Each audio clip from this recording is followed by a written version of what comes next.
It's time for MacBreak Weekly. Jason Snell from Six Colors is here. Andy Ihnatko from WGBH in Boston. And filling in for Alex Lindsay, it's the marvelous Doc Rock.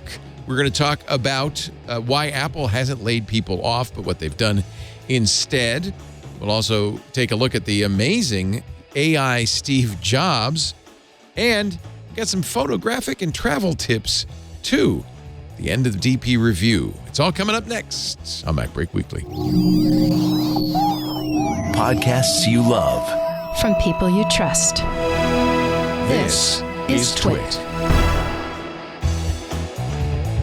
This is MacBreak Weekly, episode 862, recorded Tuesday, March 21st, 2023. AI Steve Jobs. MacBreak Weekly is brought to you by Melissa. More than 10,000 clients worldwide in retail, education, healthcare, insurance, finance, and government rely on Melissa for full-spectrum data quality and ID verification software. Make sure your customer contacts data is up to date. Get started today with 1,000 records cleaned for free at melissa.com/twit.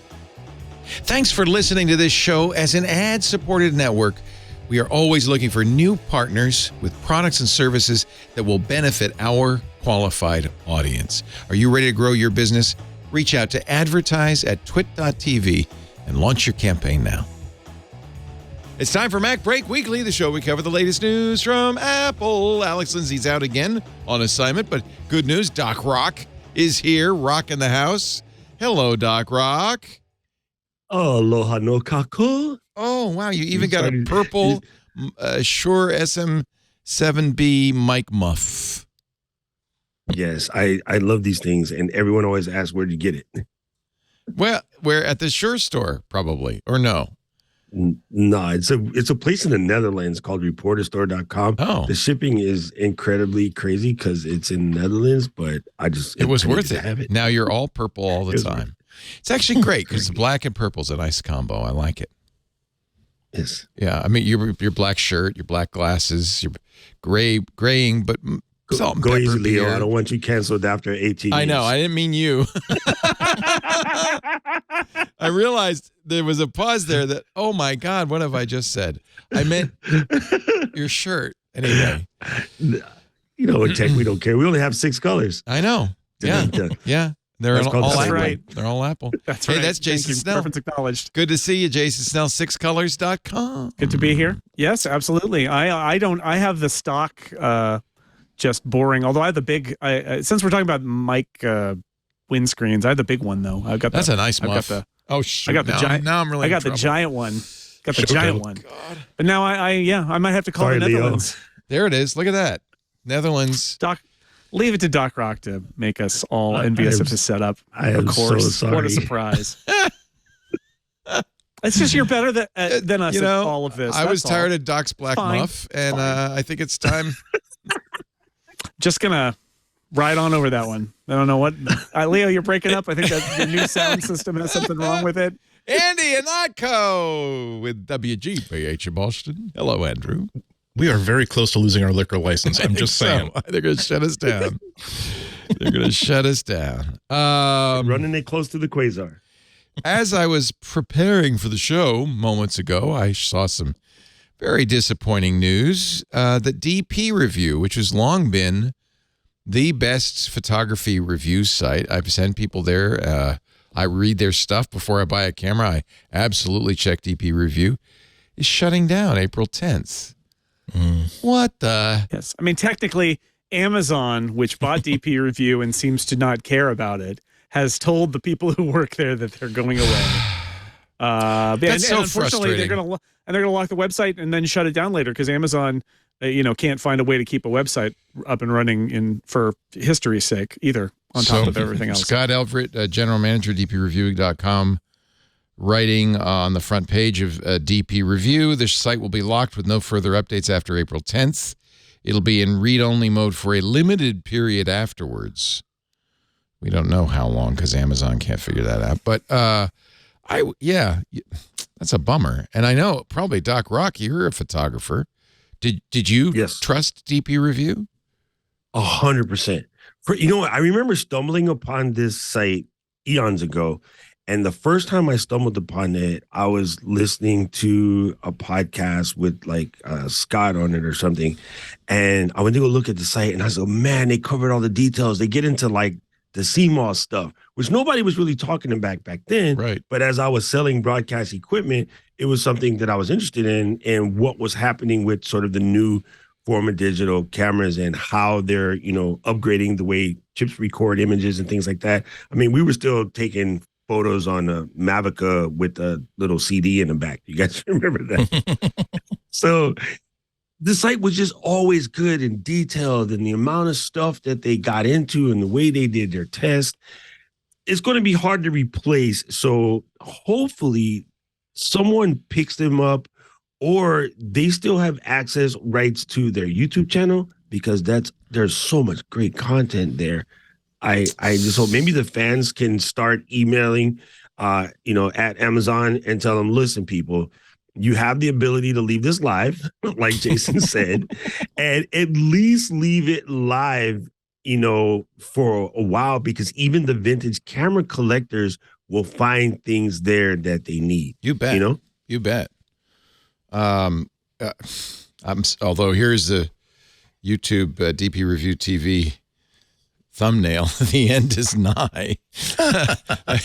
I feel like, I don't know. I mean, these big companies can be kind of dickish. And yeah, well, and it's not their focus, right? Like, I mean, and I've seen, so Amazon's owned them for 15 years, right? So it's been a while. It's been a long time. And obviously when they bought them, the whole idea there was like, oh, it's helps drive camera sales or whatever. And I'm sure that in 15 years, Amazon's interest in a product like this has totally drifted. The problem is that they kept them around, probably underfunded, probably didn't give them any motivation or opportunity, the people who work there, opportunity to make the site, continue to be relevant into the modern era or anything like that. And so you end up in a situation where you've got to, whoever owned them 15 years ago got to sell out to Amazon. Congratulations to those people retroactively. But you end up with an owner who kind of doesn't care and kind of doesn't need to. I mean, like, do you think anybody at Amazon really has been paying attention to like, well, what are we going to do to keep DP Review on the cutting edge, even though it's the best at what it does in the world?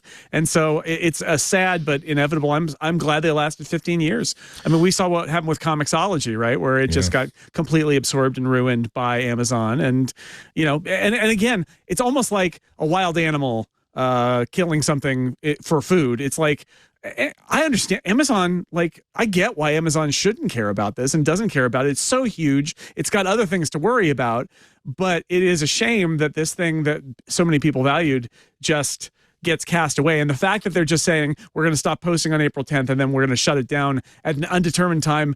And then like what? The archives disappear. It's just ridiculous. Yeah, there's such a database of knowledge. There's such a shared experience in those forums. Every time I was considering buying a lens, every time I was confused about whether this camera body is better than this camera body or what, you have people who you wouldn't get into like brand name flame wars. You wouldn't get into people who are just, well, let me show you the histogram of that versus the histogram of that other one, and I think the answers will be very, very clear to you. You get people who start the response by saying, well, I have this one and here's my experience with it and here's what I've been able to do with it. And it's like Jason says, it's a shame that once a user base like that, once a community like that breaks apart, it never comes back together again. And once a corpus of messages and threads and information like that goes away, it never comes back. So I really, really hope that that some way of preserving all of these messages and all these threads and all this information can be preserved, because I mean this is exactly the nightmare when a big company buys something that you really, really enjoy. Sometimes it's like Apple needing a music player, and so they buy SoundJam and they turn it into iTunes, which is an upgrade. Sometimes it's like they bought a classical music service and it's not really a priority to get done really, really fast. And remember that Amazon also has Goodreads. They also own Abe Books. All these sort of things that as they're cutting another 9,000 jobs, they're going to start thinking about, oh, this one costs $800. It's not helping us sell cameras. It's not helping us sell books. Let's just cut it loose and just forget about the fact that we basically bought something wonderful and unique and destroyed it. Amazon cut 18,000 jobs November through January of this year. Yesterday, they announced 9,000 more. It's 27,000 job cuts. I imagine the staff at DP Review is included in that 9,000. It kind of baffles me that these companies are still highly profitable. Amazon didn't lose money, but they're laying off like crazy. And is it preparing for doom, or do they just have to keep those profits at a high margin for Wall Street? Or you know what the explanation from financial analysts that I really like is that it's largely because, well, everyone else is cutting staff. And so that makes management think that should we start cutting our staff as well? And it's true that over the past 3 or 4 years, there's been a lot of fluctuations in hiring, particularly after COVID, forced a lot of companies to decide that, oh, well, we need to staff up for this now. We have a depression to get ourselves through, so we'll have to figure out what kind of new businesses we have. And maybe they were a little bit too enthusiastic in hiring, but for the most part, these aren't companies that are on the ropes. These are companies that, again, they are now, the fact that every other company besides Apple is firing people in the thousands, it makes them think that if I'm a C-suite executive, maybe I should be trying to cut jobs too. For my own fears, and also to keep stockholders happy, because the stockholders are going to ask, well, do you have the perfect number of employees? Labor is always fungible. You could always basically tell yourself that I bet that the 800 people working in this division, we need 400 people can do it, can do the job of 800.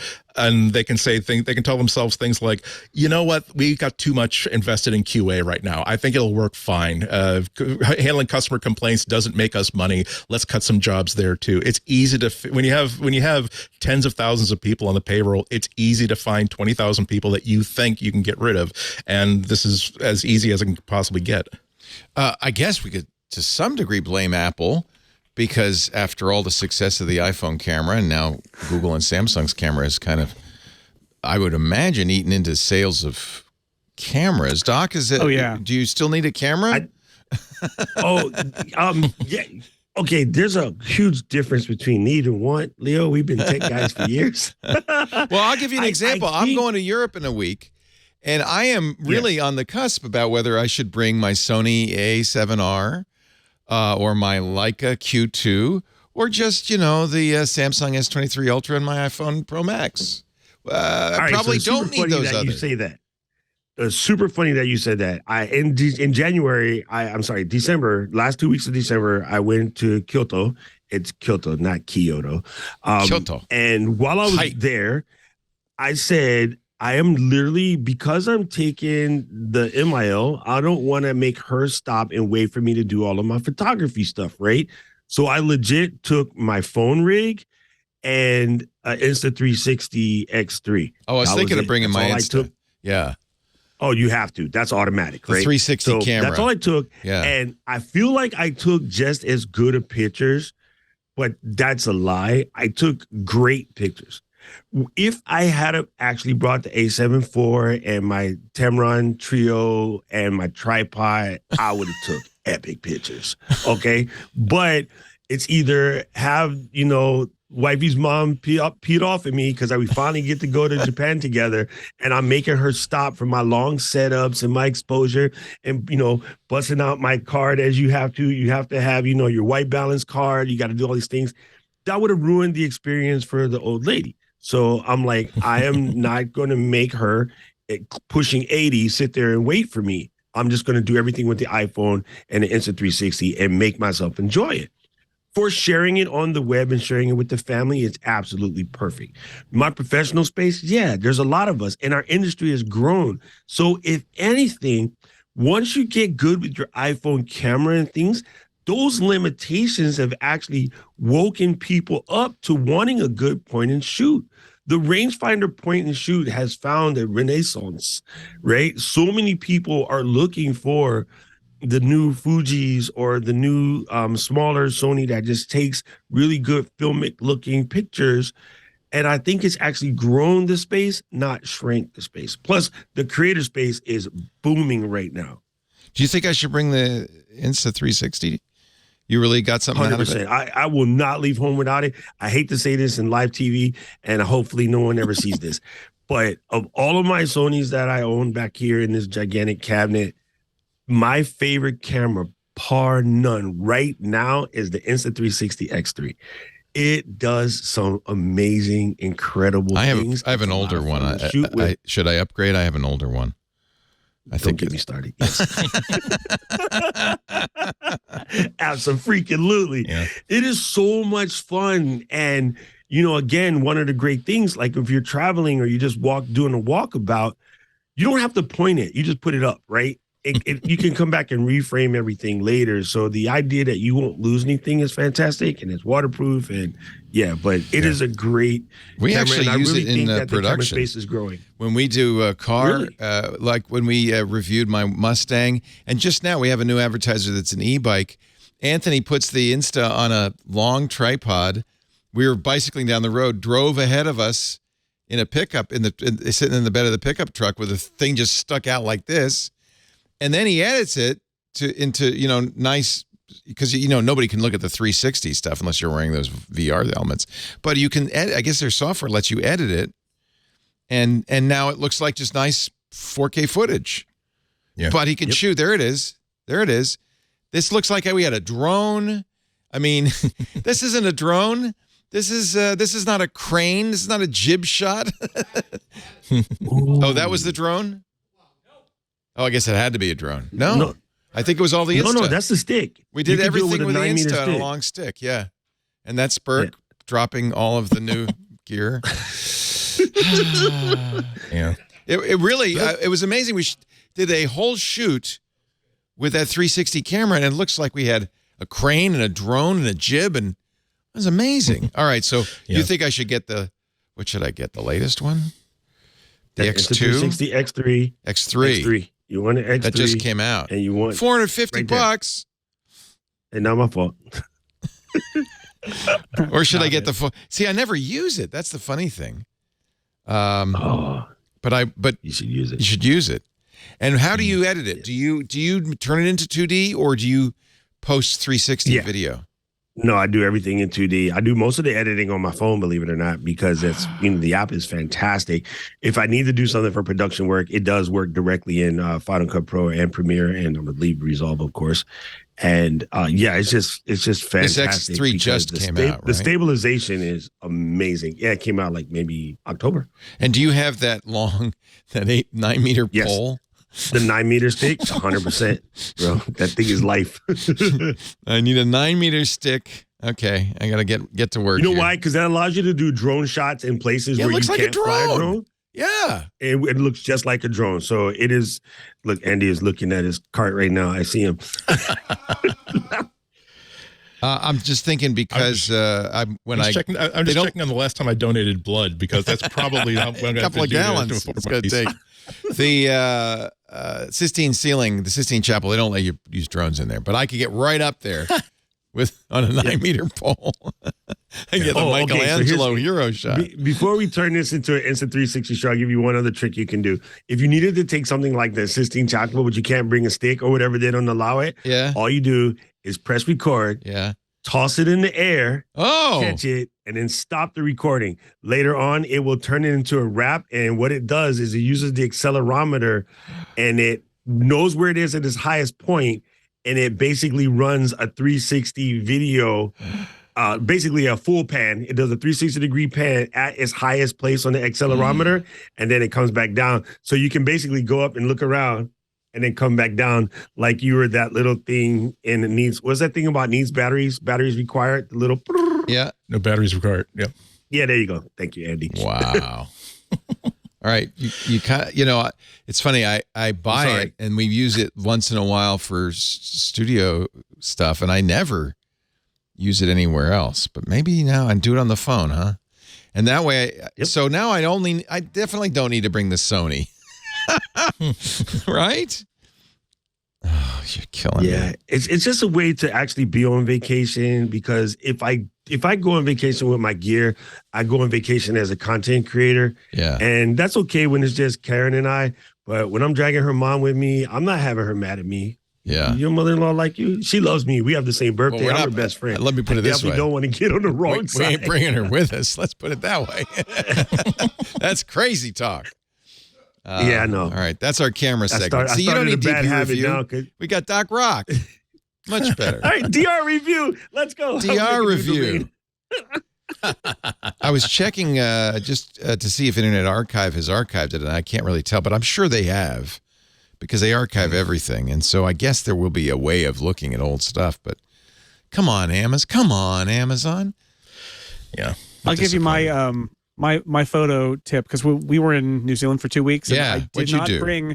I did not bring a big fancy camera, because I thought I want to travel light. I brought the iPhone Pro, and that was it. Yep. Did you regret it? But no, I didn't regret it. But I will give you a tip, which is a lot of I turned on the RAW mode for some of the shots that I did. I shoot everything that RAW in mode Yeah. on the iPhone 14 Pro is spectacularly good.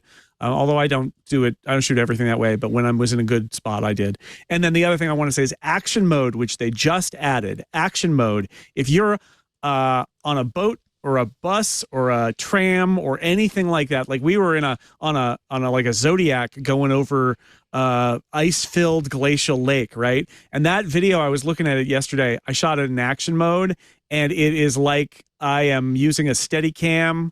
All of that kind of stuff that would be bumpy, action mode just clears it all out. So if you've got a modern, like an iPhone 14, turn on action mode when you're doing anything like that. It's magical. The bumps just vanish. I bought, and I'm regretting it. I bought the OM 5th generation, 6th generation, the new DJI gimbal, and I think action mode's probably just as good. Doc, what should I do? Action mode is amazing. Oh. I agree with Jason. I'll save it for my pick, but I have a cool little rig that I bought for my iPhone just to make it, more nerdy. And I was just at a social media conference this weekend, and everywhere I walked with that thing, everybody kept stopping me like, what is that? Like, oh my God, does the pictures come out straight? And I was like, yeah, watch my content. And they're like, oh my God, it's perfect. So I'll save it for my pick, so that way I okay, good. But nice. that's all you need. And Jason's 100% right. The action mode is pretty incredible. So all I really need to do is bring my iPhone and that Insta, and I have a S23 Ultra, which has a very nice extra long zoom. Maybe I'll bring that in case there's something real far away, and I'm set. That's it. Should I not bring? You're good to go. Really? You're good to go. It's breaking my heart. I spent a lot of money on that Sony. Oh, God. Apple has managed to save money without layoffs. We've talked about that before. Mark Gurman, in his newsletter, Inside Apple's company-wide cost-cutting push to avoid layoffs. Now I'm thinking this is mostly propaganda to reassure the stock market. No, we're not laying people off, but we're doing all the cost cutting you want us to do. We're very responsible. We're very responsible. Okay? So what are they doing? $30 billion a quarter. It's not like they're hurting. $165 billion in cash in the bank. It's not like they're hurting. Stock price up 20% this year. It's not like they're hurting.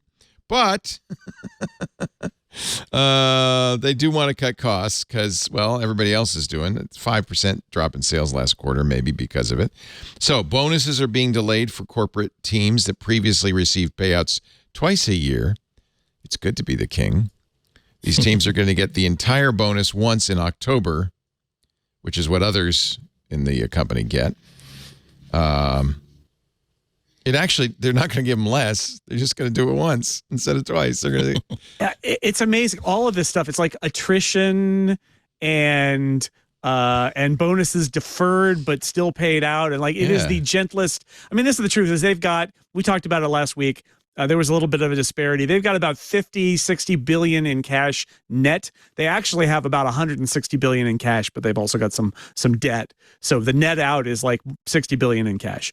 And like they're doing fine and their sales are fine. So what do? It's like they could lay people off performatively, but I think that they don't want to, right? I do think that that's behind a lot of this, is reassuring Wall Street that they're responsible with their money, all the tech sector. And so the layoffs, as gross as that is for people to lose their jobs from big companies that could keep them, but are going to sacrifice them on the altar of, look at us, we're being competitive and we're being responsible during an economic question mark period, right? Apple's like, I mean, in many ways, Mark Gurman's report here does Apple's job for it, right? Which is what it really wants to do, is send a message via Bloomberg.com saying, look how responsible we are. Also, look how great we are. We don't even need to lay people off. We're so responsible. Mark, and that's what's going on. Good morning. Mark, I've got some news I'd like to share with you, but you didn't hear it from me.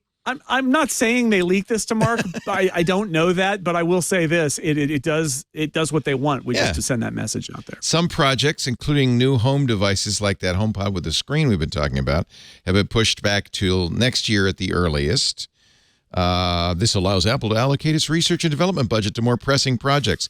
This is the verbiage that Apple or whoever gave him, right? And it feels very much like, I mean, I think a lot of us have been there if we've been in organizations, sometimes an economic downturn or even a fear of an economic downturn. What it ends up becoming is like it's an opportunity to do things that you've been meaning to do, but you kind of need an excuse. And when I was reading Mark's report here, that's what it sounded like too, is like, we could use a little time for that HomePod. Why don't we just delay it and say that it's part of this? And we could that person's not going to be replaced. We decided that we didn't really need them, and then they left, and now we can say it's because of the economy we're not replacing them. It's a good excuse. Here's more boilerplate from Tim Cook. The company has reined in budgets across several teams and is now requiring senior vice president approval for more items. Doc, go ahead. No, I was going to say, one of the other things that happens, and nobody wants to tell the truth on this, but like Jason said, here's an opportunity to take some of the people in the company that are longer in the tooth, but aren't load-bearing walls, if you will. They do an excellent job. They do their work. I'm not saying they're bad employees, but they're not the load-bearing wall. Sounds like me. I'm long in the tooth and not a load-bearing wall. Leah, you just hit me on the head. Can you come see me when we're done here, Leah? We just a talk. Just a talk. So you're not going to lose. You're not going to lose a whole department. But now, if I can use a slow market or a slow economy as a chance to get rid of them, you know what I can replace them with? 2 other fresh out of college, dying to have this job people. Not one, I can replace them with 2 people and still save money because of their increase every year. They've been there 15 years. Maybe they're coming in at 250. I can bring in 2 brand new guys at 80 apiece, saved almost 90 grand. And now I have a bigger team, and those other guys are hungry. Also, right? I would say, what Mark Gurman reports is that they're doing things like the people who haven't kind of gotten with the program about returning to work 3 days a week. And they're apparently using this as one of those like, well, now we can say it's about the economy, but we're really just using it to lean on them and make sure that they either need to leave or they need to be in their seats 3 days a week. And that, again, what does that have to do with the economy? Well, I mean, it just means, hey, in this economy, do these things we want you to do that we have an excuse for now, and that's really what it is. So Doc Rock's right. And there's also reason to, if we're going to guess and speculate, which is all we really can do, as long as we label it as such. It's one of the things that goes through my mind is that, okay, so we know that the HomePod people don't have a really strong voice.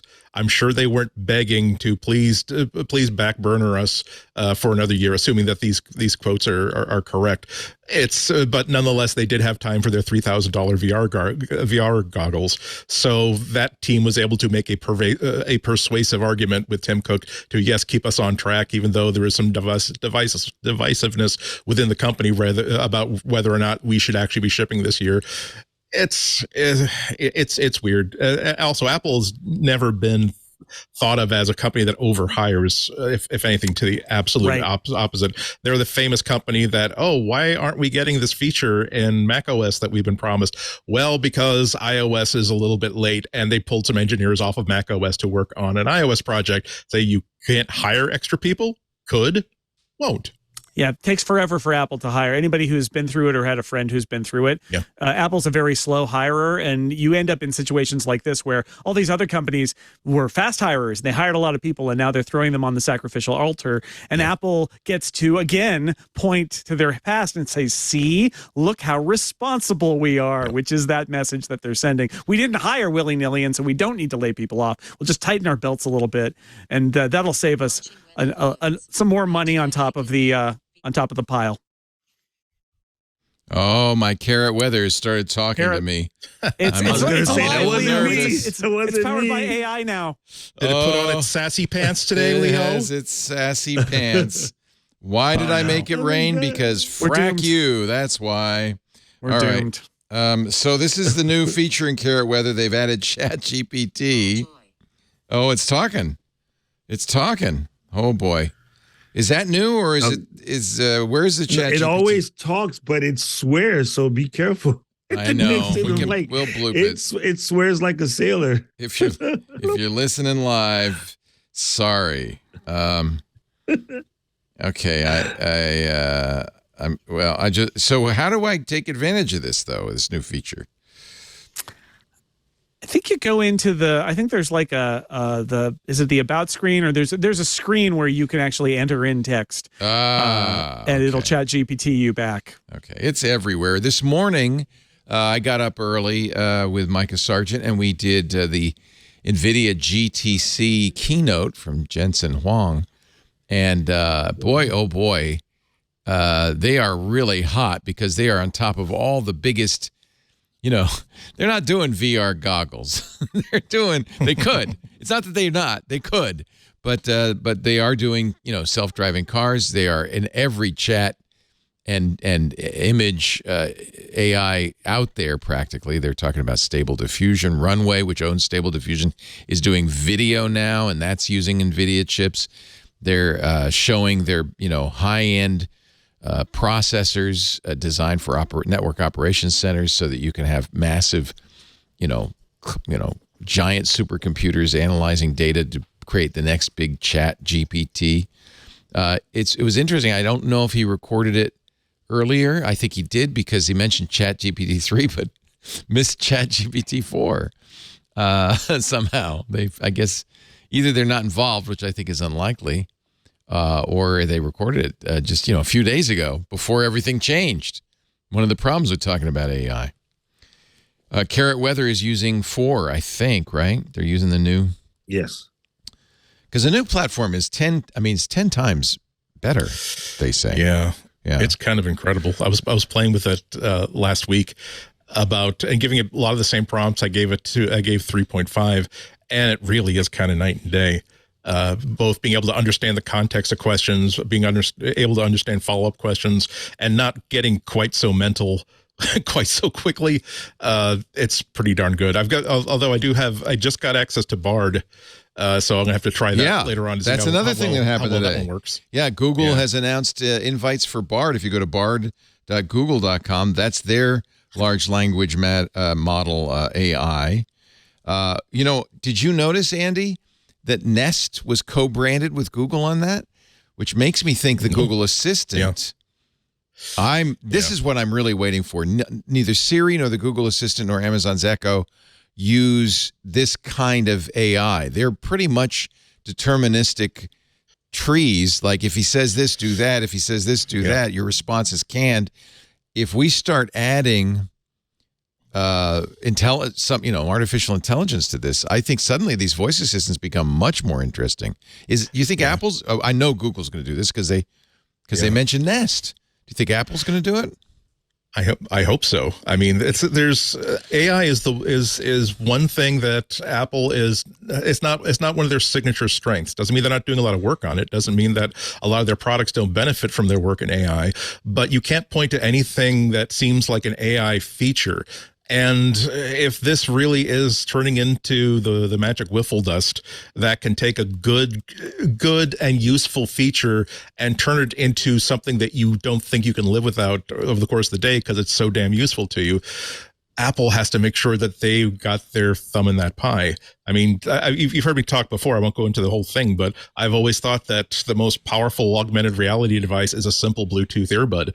The ability to simply talk to an assistant, get information from it, put information into it, just as is pretty darn powerful. When you add to it having a conversation, not just simply being able to have a fake conversation of what's the weather?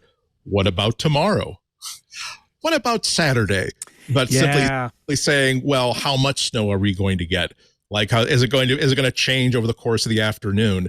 And when you add things like you're in the kitchen, and one of my test questions has been making red beans and rice. And because that's a really good way of exploring stuff where I know what a basic red beans and rice recipe is, but I might have to ask a follow up where, what if I'm making it in an Instant Pot? How does that change? Like, well, what happens if I add tomato sauce to it? How do I thicken it up?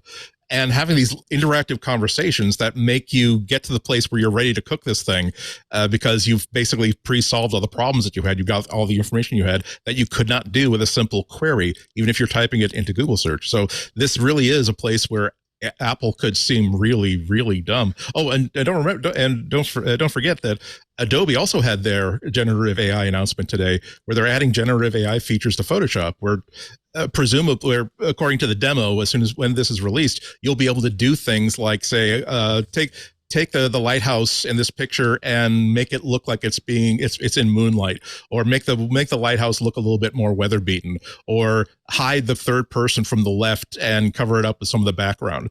And being able to do that magically, if Apple is the only product where you still have to mouse click everything, you still have to do natural queries, where this magic thing, it could almost feel like having a phone that doesn't have access to mobile broadband. It's like, why can't my device not do this wonderful thing that I can do with all these other services on these other platforms? This is Adobe's Firefly beta at firefly.adobe.com. And Huang did mention that at the GTC keynote as well, that NVIDIA's working with Adobe to do this. Wow, we are living in interesting times. And even if, and I think we all agree, this isn't general artificial intelligence, this isn't thinking machines by any means, the stuff you can do with it is pretty mind-boggling. Yeah, I keep thinking we should probably call it, and I know the horse is out of the barn, but we should probably call it machine learning models, right? Yeah. Because that's really what's going on here. I agree. I always thought of AI as being a very different thing that we're not good at.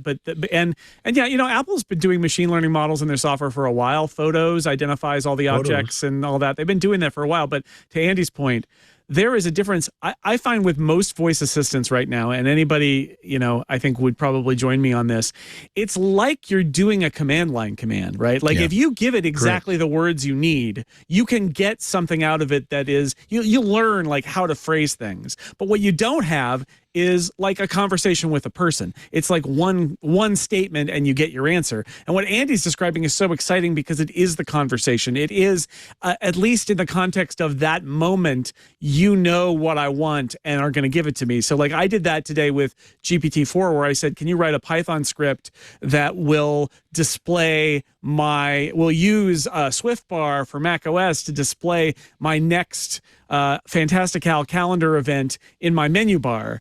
And I sat there and watched it write a pretty good, although not entirely accurate, but a pretty good Python script to do exactly that. Wow. It didn't choke on any. It gave me some installation instructions. And then, then you can say, could you do that as an Apple script? And it will do it, right? Like, because it knows all of that context. Or you could say, could you use the Google Calendar API instead? And it will do that. Last time I checked, it doesn't do Lisp. So unfortunately, give it time. It has to be a modern language. AppleSoft Basic. It's going to happen. It's going to happen. Jason, check this out. I use a program called Descript to basically transcribe our podcast, right? Descript AI. And then my partner on our podcast for eCam, she basically was turning it into a blog post. And I was like, Katie, I'm going to try something for you, but we cannot summarize our podcast transcript directly with, I call him Chad, right? With Chad, because Chad can only take 4,000-ish words or so. I go, let me try something. So my Python is crusty. I mean, like super crusty, like not even good. Anyway, so I go in there. I said, listen, I want to summarize this text into chunks. I want to hold the chunks in an array. And then I want you to summarize the chunk stack after it's all put back together. And after you're done that, give me the blog post skeleton with H1s, H2s, give me the key takeaways, and write me 5 social media posts that will port back to the podcast so that people can see the actual episode. And it did it. And I was like, wait, my Python is horrible. But I was able to make the minor changes that I needed to do. And then I followed a bunch of, tutorials online. But it basically takes our transcript now and generates all of what I need. And recently, because of 4, I said, now give me some Mid-Journey prompts based off of my key points to kind of generate images. And it works. It like 100% works. And it's bananas. Mid-Journey's making progress too. Version 5 came out. It can do hands. Version 5 is gorgeous. It can do hands. That's kind of amazing. Here's Brad Pitt wrestling a bear. It can also do biceps, triceps, pecs, and forearms.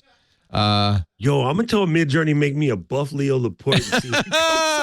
Well, somebody on our staff did do that. They put me in Only Murders in the Building, and I don't know if that really. I like that. I like it.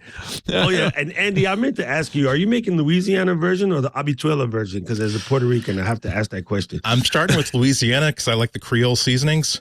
We're not friends anymore. Okay. No. I got Leo, I'm out, man. I am out. What kind of red beans with rice do you make, Doc Rock?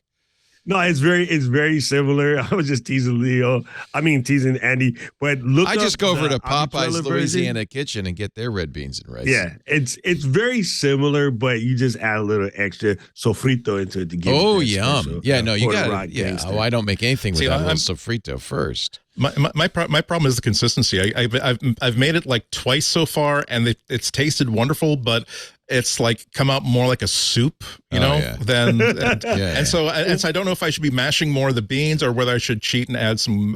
Listen, there's plenty of us in Boston, so just go find your neighborhood Puerto Rock restaurant and get you a real deal habichuela and adjust accordingly. This is a Mid-Journey 5 picture of Micah's Chihuahuas doing their podcast, and I think it's quite good actually. Great, yeah. That is the bokeh now, the everything. It's just incredible. In fact, a number of the prompts I've seen, people will actually say what camera. They'll say Sony A7. And this is where DP Review is handy right now. Yeah. Because I can say, I want to pull off a Fuji X100, but I'm a Sony shooter. I don't know all the right Fuji lenses. That's right. But Fuji has a different type of style, right? So I would be able to go to DP Review and be like, what are the best, like really expensive Fuji lenses? And you can call up the exact model of like a $20,000 Fuji lens. And it will simulate it. It's kind of and we're going to lose one of the best resources, Amazon. Darn you. Here's a Sony A7 R4 85mm f1.0 picture of a kitty cat. This one I really like. I did this one without telling it the camera. I just said it was a black and white cat sitting in a San Francisco fire engine. I think they're getting good enough where you can't really tell if that's a real photo. And so instead of going to Europe this next week, I'm just going to sit at home and do Mid-Journey. Post my pictures, and I hope you enjoy the trip. It's funny. It doesn't, there's some things it's still not good at, but it's pretty amazing what you can do. And Jammer B's been making rugs out of his cat. It's good. I like that. Andy, maybe we can tell it to make us a picture of the Red Sox winning the pennant again. Oh, wouldn't that be good? Because it's getting far from my memory. If Brad Pitt can wrestle a bear, the Red Sox can win the pennant. All right, where were we? Apparently, according to Mac Rumors last week, Apple engineers are working on a ChatGPT-like AI. Maybe for Siri someday, maybe not. Actually, it's the New York Times. It's New York Times saying it. Let me go back here. Siri, Alexa, and Google Assistant lost the AI race, according to the Times. Yeah, but the race ain't over yet, and I think it's just a matter of time before we could get something pretty amazing. They have Scott Forstall back in the day asking Siri to define the word mitosis. I don't know if today, I think that was 12 years ago. I think that you ask Siri today, it'll say, here's what I found on the web for that. But it would be kind of cool if we could get, I don't want them to be chatty, but summarize yesterday's news would be interesting, right? Yes. I just don't want Siri to be like, go, like, hey, Siri, what's the weather? It's like, fool, you live in Hawaii. Go outside and check for yourself. I'm waiting for sassy Siri. That's Carrot. I bet Carrot would say that. Yeah, that's Carrot. Yeah. Hey, go look for yourself, meatbag. I'm busy. Meatbag. It loves to call us meatbags. You're the one who thinks it has free will. So, Andy, you got into the Bard. When did you ask for an invite? How long ago?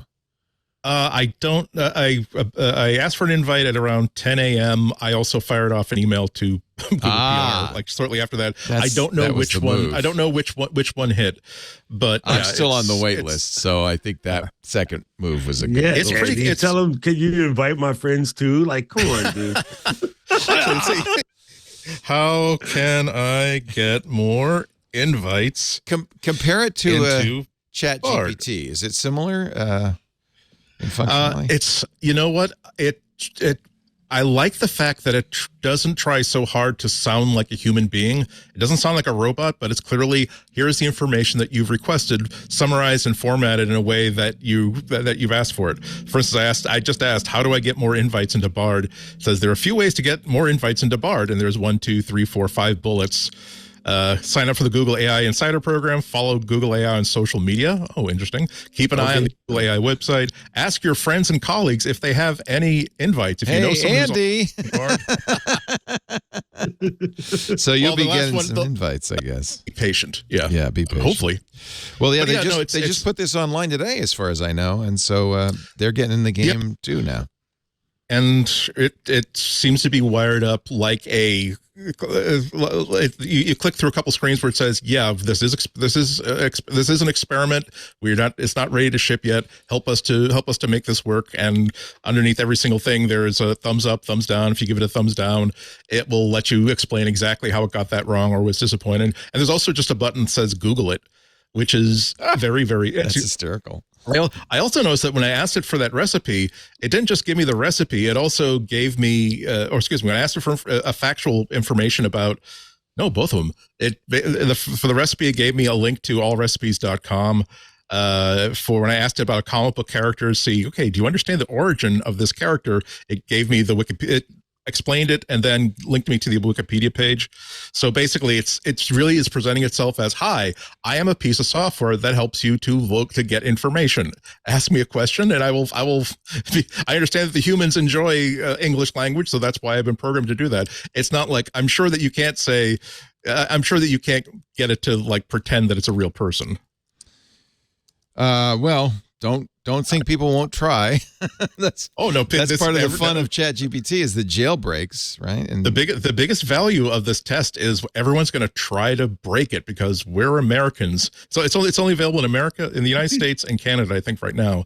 And we're the jerks. We're the ones who say, "Hey, here's a clean piece of wall. Let's spray paint something on it." Right. Hey, look, there's a bike chained to a tree. I can't steal the bike. Why don't I just bend the tires? God bless America. Let freedom ring. It grows up on the streets is what I'm saying. It's tough. All right. Let's see. What else? Papa was a Rolling Stone. Wherever he hanged his hat was his home. All that left Bard was alone. Sorry. I think Andy is glitching a little bit. Why don't you press the reset? Let's see if that. I'm sorry. I'll close my window and reopen it. The Kremlin has informed officials, stop using iPhones. Actually, if you look at the information, it's any smartphone. Even Putin doesn't use a smartphone. A little extra hype there about the iPhone. Yeah. But it's like iPhone or Android, and the argument is basically like, look, other countries' intelligence communities have exploits that they can use. So you probably, if you're running Russia or you're high up in the government there, you probably shouldn't be using a compromised phone. You probably shouldn't, especially with operating systems written by American companies. If your phone does not run on vacuum tubes, It is a tool of the enemies of Moose and Squirrel are listening. Kommersant, which is a Russian newspaper, quoted officials at a Kremlin-organized seminar for officials in domestic policies as saying, "It's all over for iPhone. Either throw it away or give it to the children. Give to kids. Give to children. Kids. No one cares if spy on everyone kids. will have to do it in March." Kremlin spokesperson Dmitry Peskov said he could not confirm the report, but smartphones should not be used for official business. Any smartphone has a fairly transparent mechanism, no matter what operating system it is, Android or iOS. Naturally. And the most important thing is, the more secure the phone is, the more often it is limited in functionality. The main thing is that it doesn't work out like with super complex passwords that are impossible not only to crack but also to remember. So you have to stick a cheat sheet in the back of the keyboard. Man, just advice. Like Henry from Barry. Buddy. That was a very good Henry. I love Henry. I tell you. Ask me how many tracksuits I got hanging up in the closet. Just go and ask me. Bro. You'll be surprised. That's awesome. Apparently, this is MacBreak Weekly. MacBreak Weekly. Ihnatko. We're all doing to Mac 911. Bad Russian accent. Now the property of Pravda. Говорит Москва. So, yeah, don't use an iPhone. I wonder if they're banning TikTok. No. Chinese are our friends. They're helping us to spy. Please use TikTok, but not on phone. Not on phone. Yes. Don't use phone. Use on special. Apparently, I did read an article that said they're working on their own phone operating system. That'll go well. Mm-hmm. That'll be good. Index OS. Let's take a little break here. More Apple news still to come, but I want to tell you about our great sponsor, Melissa. Well, you know, it's funny, as I've gotten to know Melissa over time, I've really been more and more impressed by the range of things Melissa can do. We always have talked about Melissa as the address experts who can take your contact list and make sure everything's up to date and all the zip codes are accurate and emails and so forth. But really, Melissa can do so much more. In fact, they finally put out a solutions catalog with a list of all the things they can do. One of the things you might want to know about, this is a new functionality that Melissa's adding, is verification, authentication. Digital onboarding and ID verification in business these days is absolutely necessary, not just to reduce fraud, but to ensure the peace of mind of both you and your customers and your suppliers. You'll also be able to improve customer engagement with Melissa. Melissa verifies the authenticity of ID documents. It does it fast, too. Lets customers securely submit identity verification anytime, anywhere on their preferred device, if you wish, with an easy-to-use mobile app. So there are 4 things that Melissa does that you want to consider when you're looking for a digital onboarding and ID verification service. Of course, ID check. Today, machine-readable zone, or MRZ, and optical character recognition, OCR technologies, can instantly identify document types, such as passports, driver's licenses, other country IDs. So in the ID check step, your solution, Melissa does this, of course, should extract client data and populate data into your relevant systems like CRM platforms with no manual entry. No manual entry means no silly fumble-fingered mistakes, right? Accurate all the time. Also, a biometrics check. That's another item to consider. Make sure your prospective customers, who they are, who they say they are. Biometric checks can use smart facial recognition comparison algorithms to recognize a match between a selfie and an ID image, for instance. The check should also distinguish changes like facial hair, makeup, hairstyle, and more. How about a liveness check? That's another of the 4 things to keep in mind. Along with a biometrics check, a liveness check needs to be present. Apple does this, for instance. This check determines if a person is live instead of just a picture of the person, right? It distinguishes eye movement, other small changes to ensure the user's authenticity. And finally, the 4th most important tent pole in all of this is compliance reporting. Make sure your digital onboarding partner keeps full audit trails, customer due diligence reports. These reports are critical for your business. They should be organization controlled with the ability to evaluate anytime you want. Along with compliance reporting, you should be able to review and approve customer submissions with ease. Needless to say, Melissa does it. Melissa does it all. Get all of this and more with Melissa's digital onboarding and verification services. Since 1985, Melissa has specialized in global intelligence solutions. Of course, your data is safe with Melissa. They undergo continuous independent security audits to reinforce their commitment to data security, privacy, and compliance. They're SOC 2 compliant, HIPAA compliant, GDPR compliant. Your data is in absolutely the best hands. So Melissa does it all. They do it accurately. They do it quickly. They do it in every way you need. They're 100% private. They're compliant. It's everything you want in data quality. That's why Gartner has named them in their data quality magic quadrant again, year after year. Make sure your customer contact data is up to date. Get started today with 1,000 records cleaned for free. Melissa.com/twit. We love Melissa.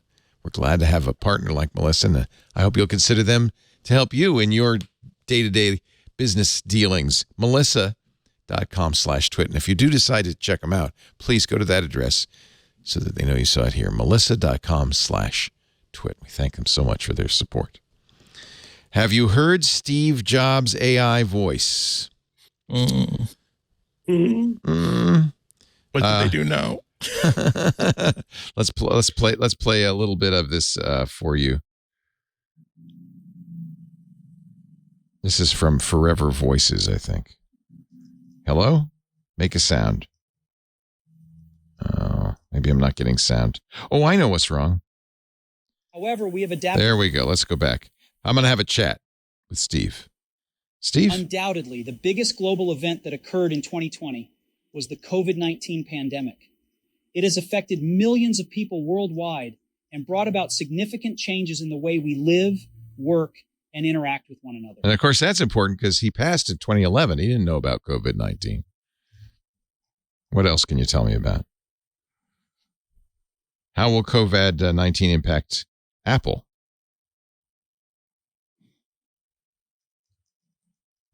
It was slow. Sorry about that.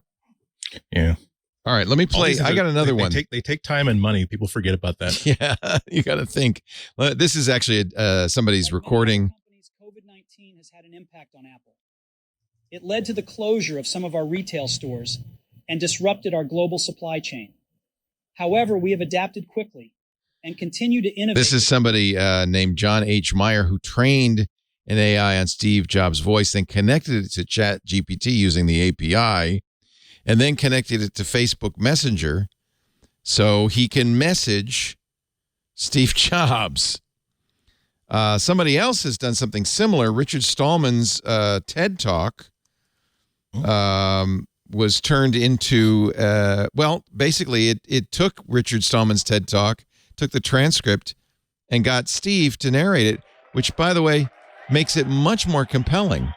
And it's fun to hear Steve promoting non-proprietary open software.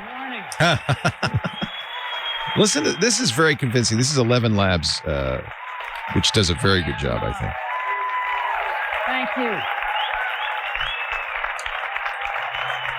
Thank you very much. We have some great philosophy for you today. I'm really excited to introduce the importance of free software and the liberation of cyberspace. Now, a computer is a universal machine. You can make it do anything with the right program. Most of these programs have two forms: the source code that programmers write and change, and the executable, which is a bunch of signals for the processor. And that's, of course, should be executable, but that's the kind of mistake humans make. You know, almost in some ways makes it more human, right? But that's really impressive, because if those of us who've heard Cliff Stoll speak, he has a very, very no, it's not Cliff Stoll, it's Richard Stallman, who is even I'm sorry, Richard Stallman, even weirder diction. Yes. Yeah, this is clearly trained on, it sounds like, on Jobs's keynotes, right? So it's got that keynote tenor thing. Of like, we've got this great philosophy for you today. And it's funny, I wonder if you trained him on he used to be on the analyst calls, the financial calls. If you trained him on that, I wonder if he'd have the talking to a Wall Street analyst, but I really don't want to be here voice that he had on those. Anybody got a recording? Let's try. Yeah, we dig that Man, one. it out would have of the been archive. great to have the voice of when. So we used to get these calls into retail, like once every quarter or whatever. We would just have like a family meeting, and all the employees would sit there, we'd be on the floor, and they would pipe the chats in. It'd be really cool to hear those talks because they're not intended to be outbound. So you just hear him talking like a normal person. Yeah. You know, normally excited about something that we were doing in retail. But the best one was in June when he came and says, "Hey, I'm going to send you guys all a present. You'll find out about it in 2 days, and everybody in the company is getting one." And we kind of didn't know what it was. Was it an iPhone? It was iPhones. It was all we all got our OG iPhones. But Steve and Ron came on the wall. That's what it was in the store. They came in the wall. We're all sitting on the floor. We're all like, making guesses. At that time, rumor mill wasn't very, rich like it is. There was a couple people that guessed iPhones.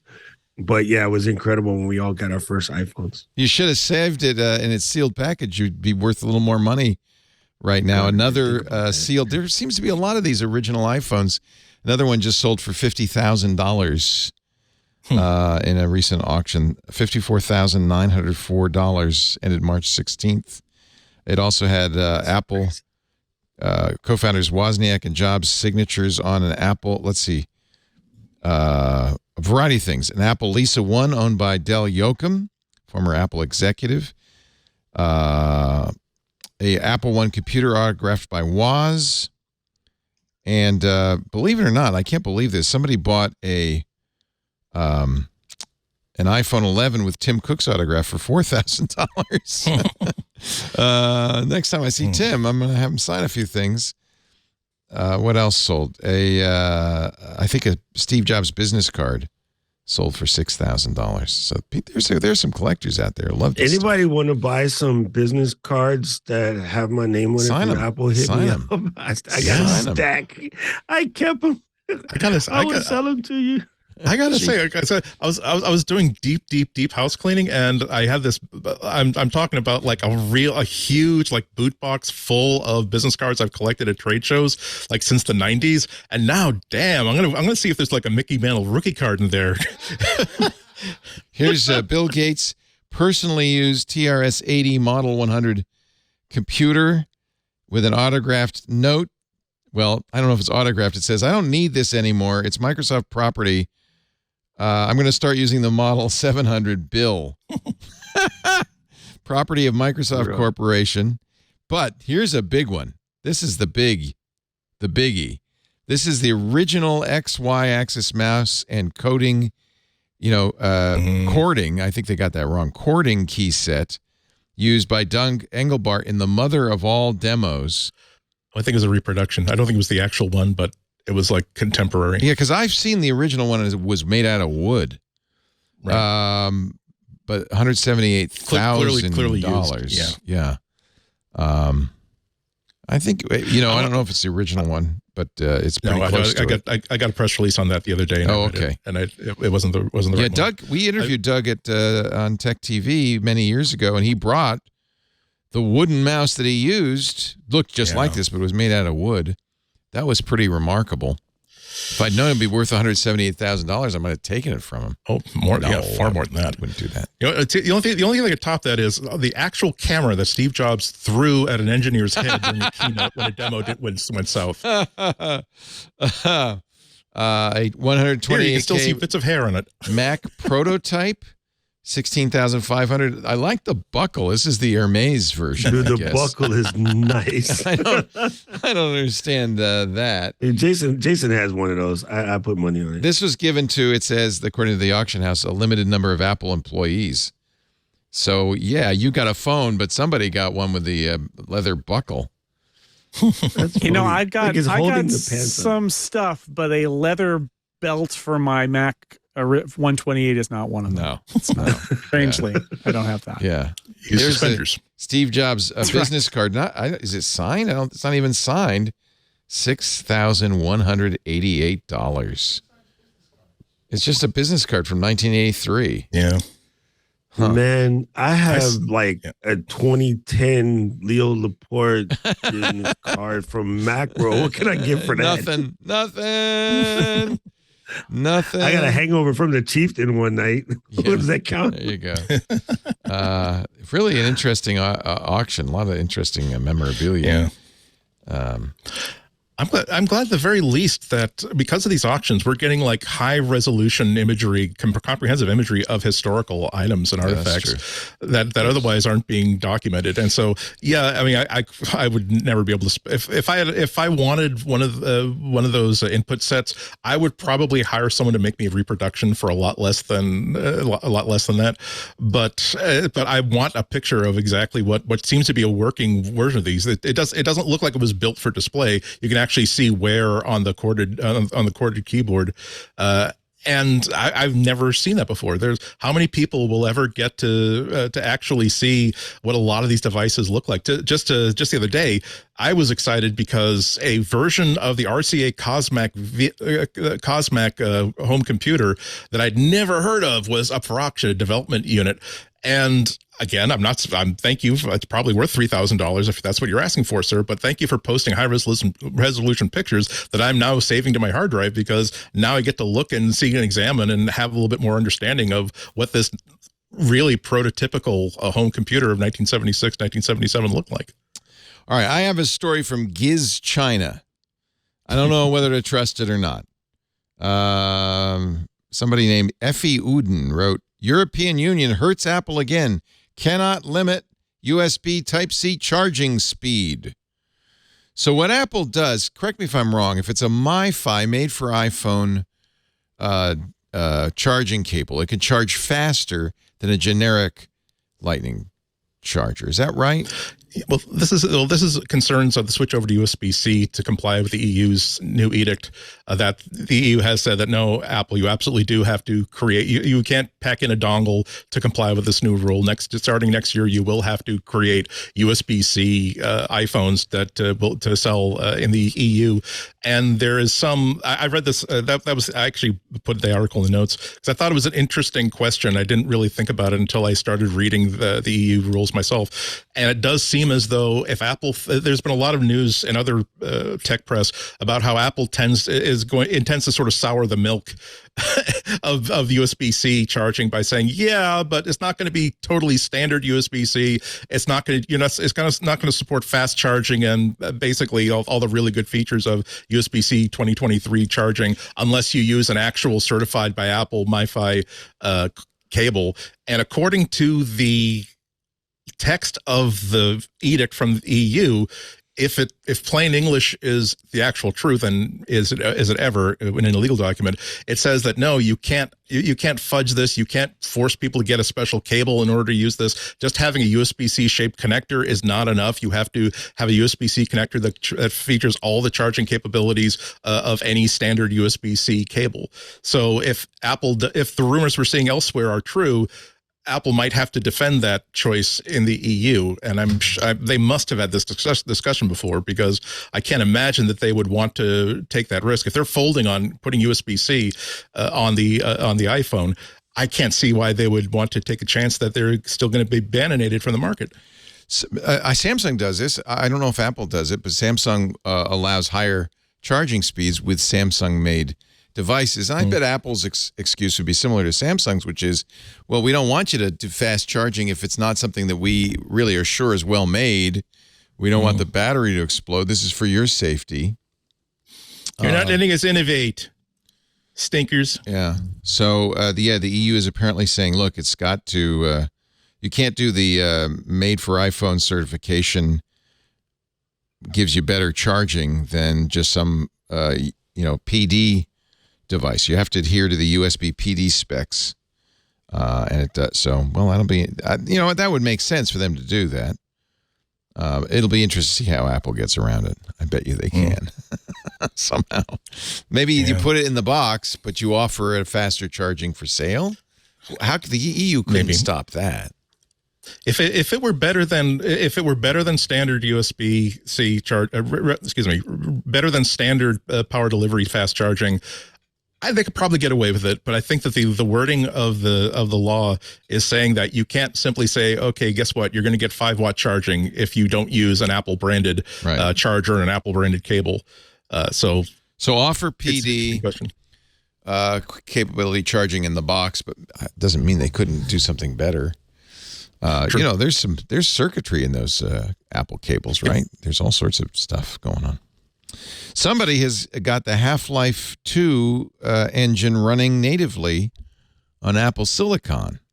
That is that's a big deal, right? This is from Reddit. Half-Life 2 source engine running natively on Apple Silicon. Now, this is admittedly not a modern engine, but still widely used. But still, that's a large library of games. Like, to get Portal running natively under Apple Silicon would be pretty interesting. Whether this could be adapted to, whether the people who own Portal would be interested in actually doing that sort of port, that's another question. But the fact that it's on GitHub, so it's not something that someone in a lab did it just to prove that they could do it. So.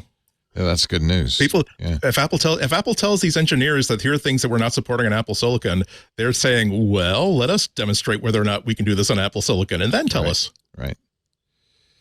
At least I can play my Gary's mod on my new MacBook.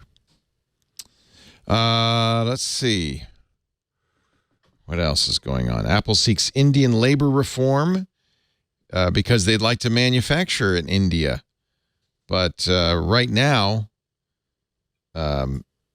labor laws in India are perhaps not as palatable to the Western taste as Apple would like. They've had success doing this in China, though, right?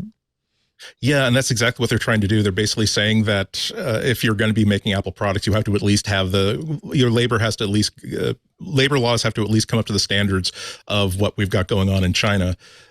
So that's a positive thing. It's very, very reassuring because a couple of weeks ago there was another news item that said that Apple was also lobbying to have certain laws relaxed, saying we need workers to be able to work longer hours and more shifts. So we would like you to roll back some of these protective laws for labor. So if they are legitimately saying that we want to have parity with China, not that Chinese workers have it as well as an American worker would have, but it's still an upgrade over what they would have if they didn't stick their nose in. It also shows one of the interesting features about India. We view as Americans, I always view India as this monolith, right? It's this very big country, world's largest democracy, all of those things. But the fact is, it is a federal system, and it is a strong federal system. Yeah. And this Bloomberg article, it's interesting. Like, one state in India has already passed some legislation about this. That's Karnataka,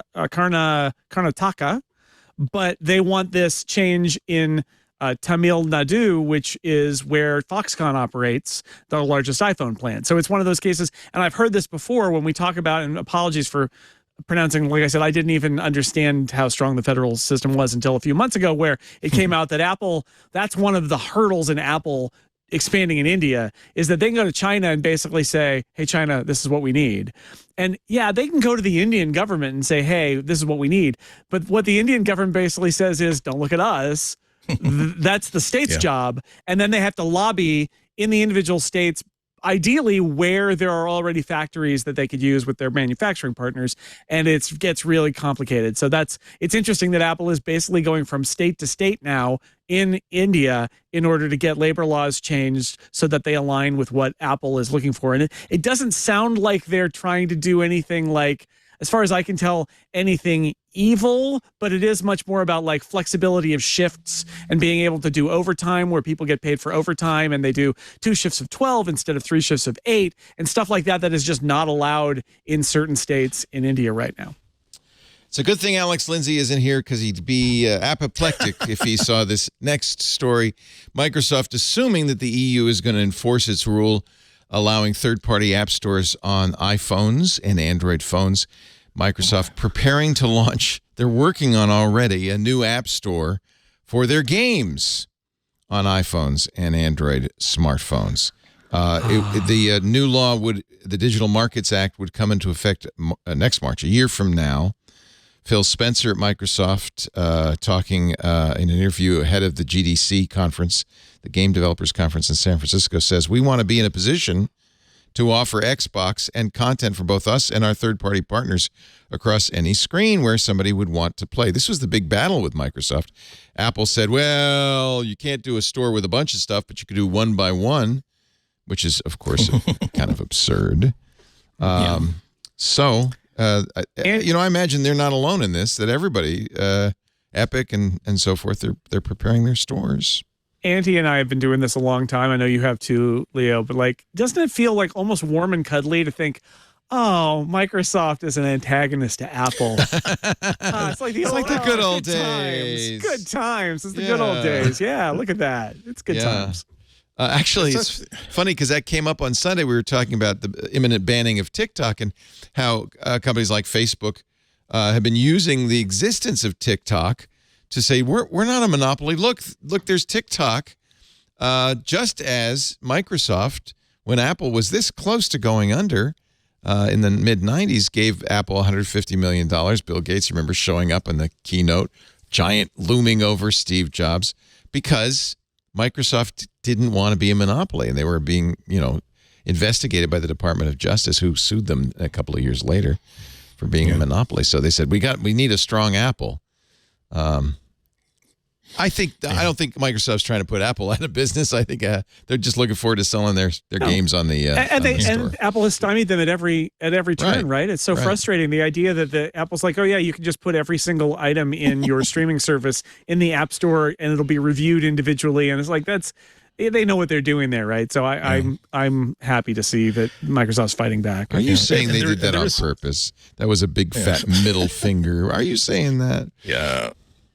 And there is like some peril for Apple. I think it's been a while since Apple has really boasted about how many billions of dollars that they've generated for developers through the App Store, because by now everybody knows that the people who are making money, the apps that are making money on the App Store are games, and games through in-app purchases. So if the major flow of cash were to be diverted, because Microsoft can now have their own app store, and all these other game houses can have their own app stores, they don't necessarily have to kick in-app purchase money to Apple. That could hurt that bigger piece of the pie. The services wedge of the pie keeps getting bigger and bigger. That could really take some wind out of the sails of services.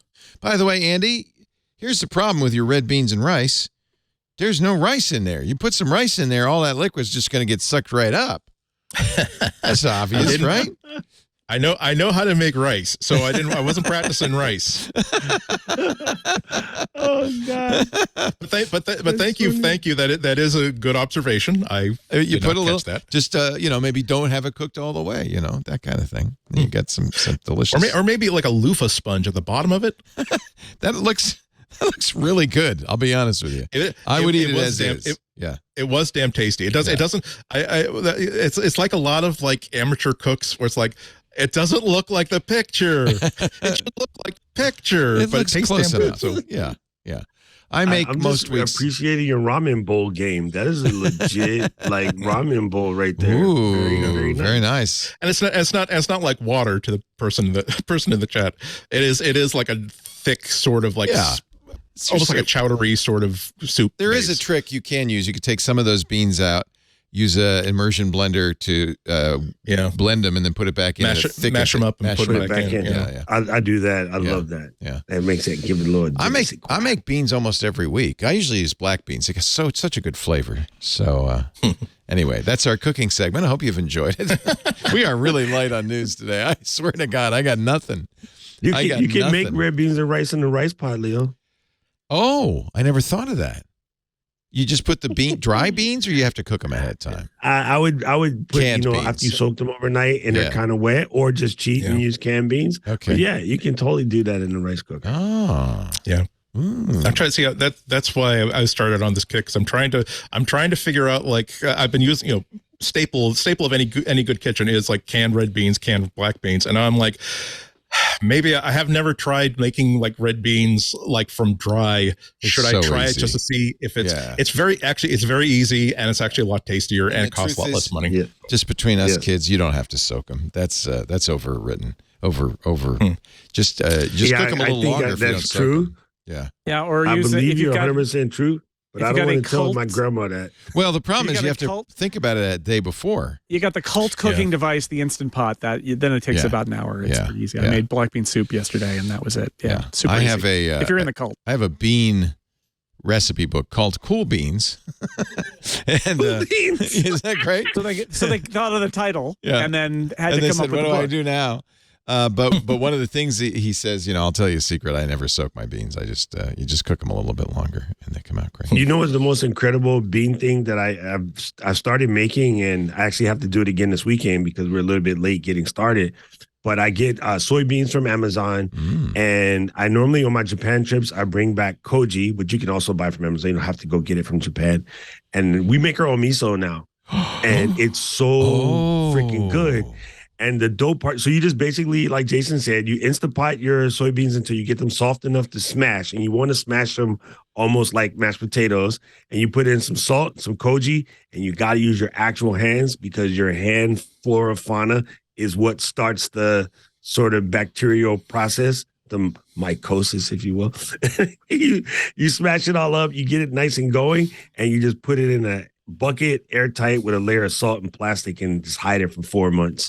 And when it comes out, you got like perfect miso. It's so good. And it's much, much better than, the stuff you buy from the store. And I'm getting texts from my buddy Patrice. She's saying like, this is like a foodie flashback moment because we always talk about foodie stuff, right, Andy, whenever we were doing a show. So we get hungry Patrice. towards noon around here, and that's just what happens. Let's see the number of times on the show, because here on the East Coast, like we're over at around 4:35, and between 2 p.m. and 5 p.m., my dinner plans go from, I bought a salad and I'll put maybe some Italian dressing on it, to maybe I'll get a double bacon cheeseburger from the restaurant in the neighborhood. The double bacon cheeseburger. That's always a good out. All right. I swear to God, I don't have anything else.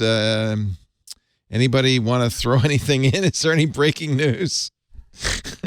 It's a very light day, and I guess we shouldn't fill. We don't need to fill.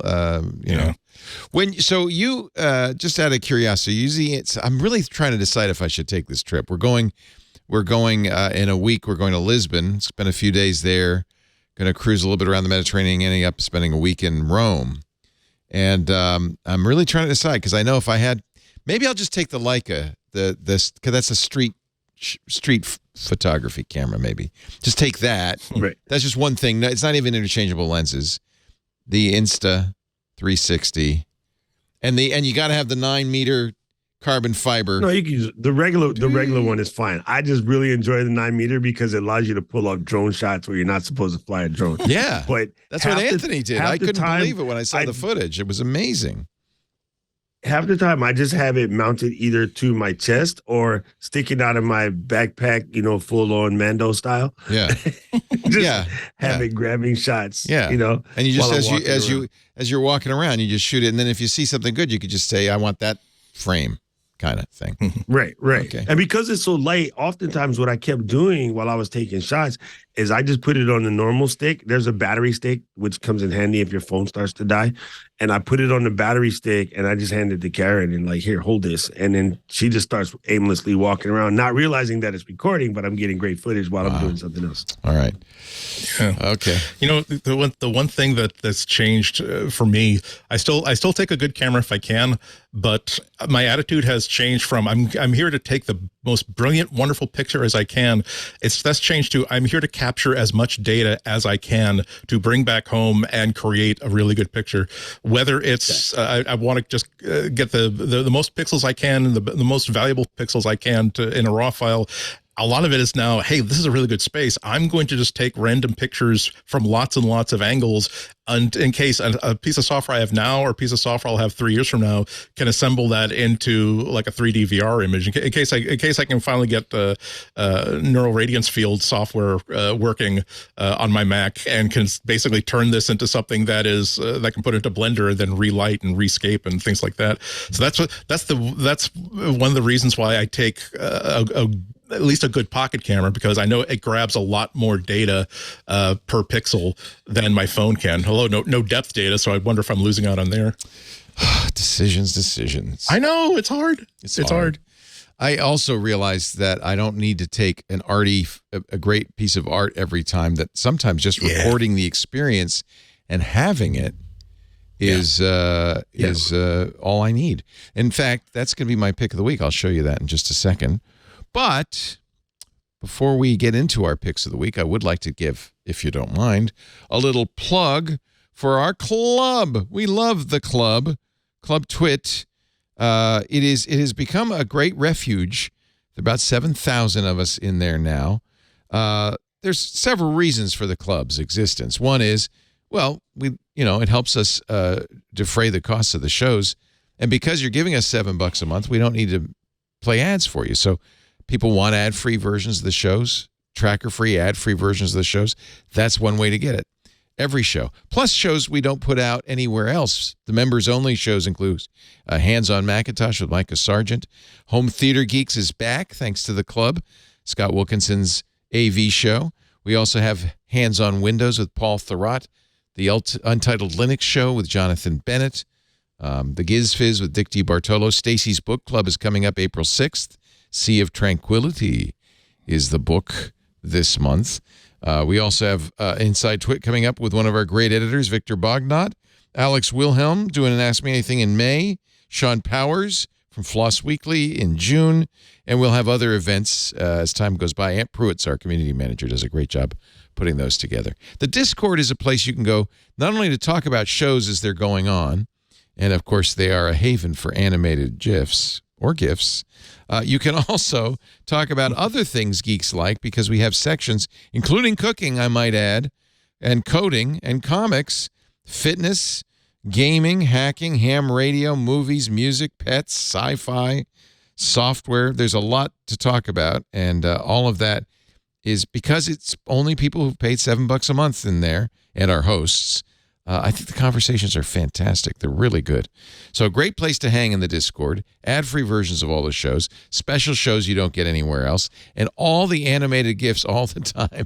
$7 a month, $84 a year. There's also corporate memberships, and you'll have the good feeling of knowing you're helping us put together the network and grow the network. I mean, we can now launch new shows as we have with This Week in Space, Hands on Mac, Hands on Windows, Home Theater Geeks. All of those are new, and all of those are thanks to the good offices of our club members. So we thank the club members and invite you to join. Go to twit.tv/clubtwit. Hey, everybody. Leo Laporte here. I'm the founder and one of the hosts at the TWiT Podcast Network. I want to talk to you a little bit about what we do here at TWiT, because I think it's unique, and I think for anybody who is bringing a product or a service to a tech audience, you need to know about what we do here at TWiT. We've built an amazing audience of engaged, intelligent, affluent listeners who listen to us and trust us when we recommend a product. Our mission statement as TWiT is to build a highly engaged community of tech enthusiasts. Well, already your ears should be perking up at that, because highly engaged is good for you. Tech enthusiasts, if that's who you're looking for, this is the place. We do it by offering them the knowledge they need to understand and use technology in today's world.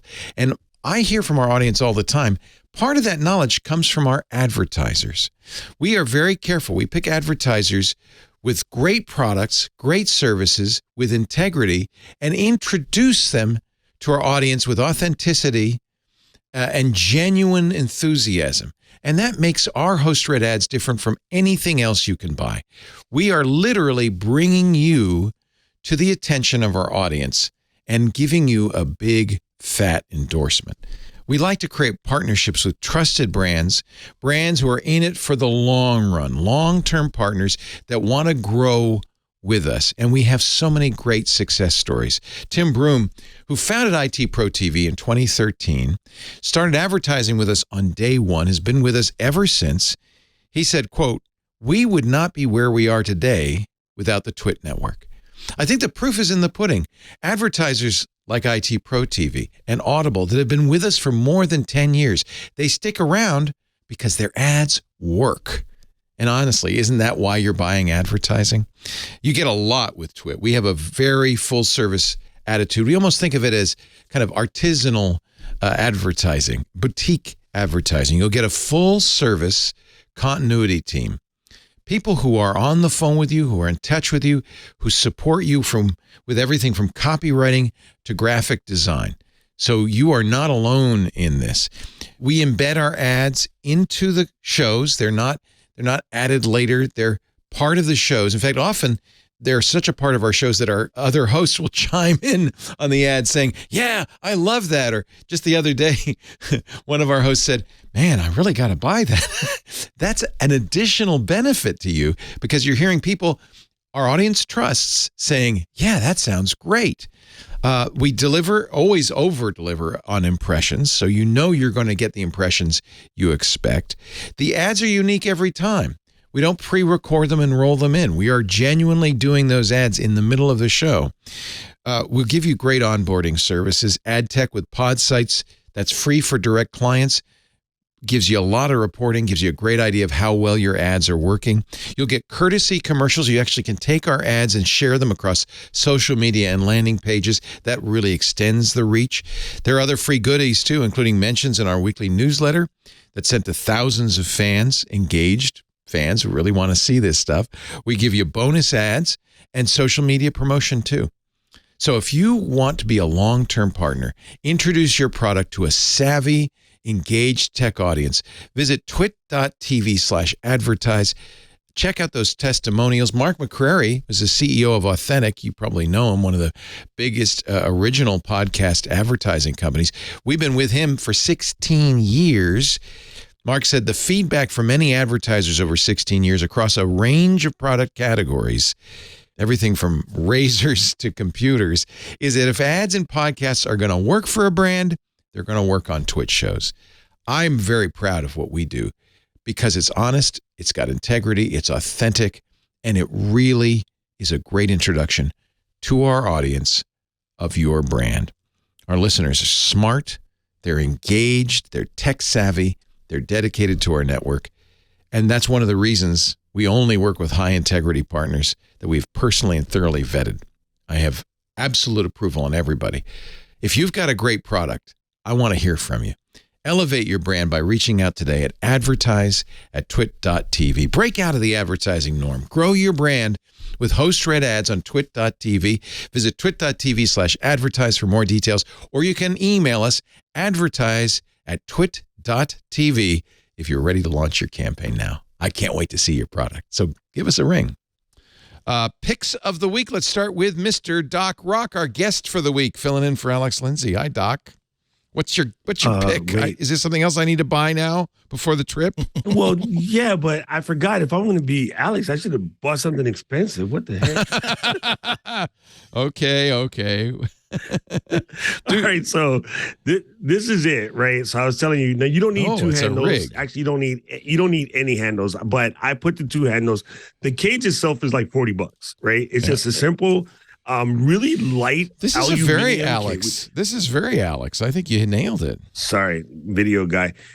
This was casted out of a single piece of aluminum, and it's made by Small Rig. It's called the Universal Smartphone Rig. And the reason why I started buying this as opposed to the ones that used to fit perfectly is I am on the Switch phones every September-October cycle, and I was having to buy a new $40 cage over. So after 5 of them, I gave up and finally got Universal. End up liking it better because it has 1/4-20 holes on every single side and cable management little vents on every single side. So then you can pick up the handles for about $20 a piece. So I have a perfectly good, steady hand.